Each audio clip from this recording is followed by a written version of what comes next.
Greetings. In our modern-day church, I hear the words disciple and discipleship bandied about quite frequently. But I wonder just how many of us Christians really understand the enormous price that one might have to pay in order to become a disciple of Jesus Christ. And so it is this question, this idea of the true price of the discipleship to Jesus Christ, that I would like to explore with you today in this episode of The Ancient Theologian.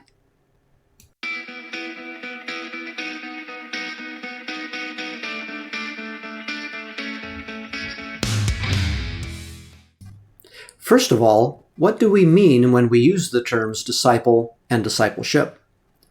The term disciple in the Greek is mathetes, and it simply means a learner.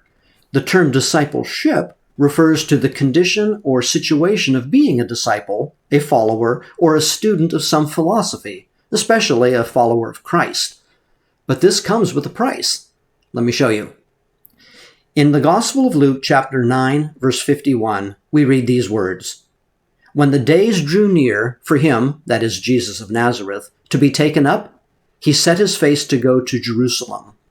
In other words, Jesus is on his way to Jerusalem to die on the cross and to rise again from the dead in 3 days. But along the way, Jesus has 3 brief encounters with potential disciples, during which Jesus reveals to each one the price that person must pay to become his disciple. And these encounters are detailed for us in verses 57 through 62. The first potential disciple boldly proclaims in verse 57, "I will follow you," that's Jesus, "wherever you go." And these are pretty much the greatest words a teacher could ever hope to hear, right? But in verse 58, Jesus shares this reality. "Foxes have holes, and birds of the air have nests, but the Son of Man has nowhere to lay his head." The idea of hearth and home, sort of an old-time concept. It's referring to that place and feeling of well-being and safety that one derives from his or her family when close to them. Well, this was very important in Jesus' day. But because of his commitment to the will of his Father and to the kingdom of God, Jesus himself was cut off from this type of comfort and security. In a manner of speaking, Jesus was homeless. So too, a true disciple must be willing to pay this type of price if he or she is called upon to do so. To a second potential disciple, Jesus utters these words in the first half of verse 59. "Follow me." Now, the person Jesus is addressing seems to be willing to obey, but with a caveat. He requests the following in the second half of verse 59. "Lord, let me first go and bury my father." And even though this is a very reasonable request according to the Torah, which teaches that one is to honor his or her parents, that's even one of the 10 Commandments, you know that.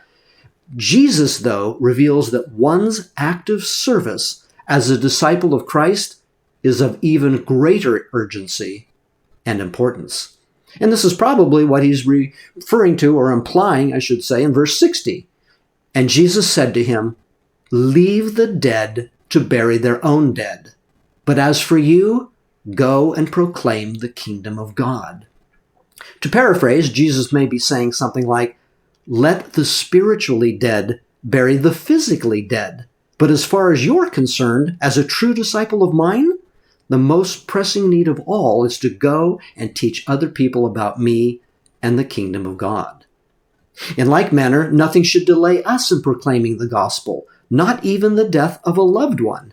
In fact, in my experience, the death of a loved one is oftentimes one of the most profound events that one can use to glorify God and to extend the reach of his kingdom. But that is a discussion for another time. The third and final encounter comes in verse 61. "Yet another said, 'I will follow you, Lord, but let me first say farewell to those at my home.'" Now, this request sounds very similar to the previous one, but is far less time-consuming in what is being requested than burying a relative.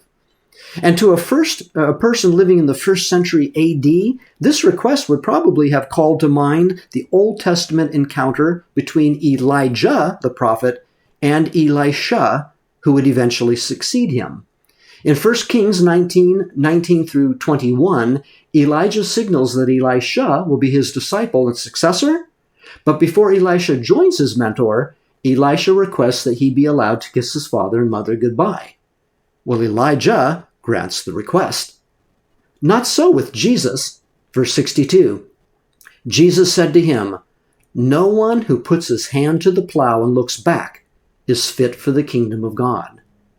As one scholar puts it, Jesus now points to common sense farming wisdom to portray discipleship as single-minded detachment from the life and social systems one has known.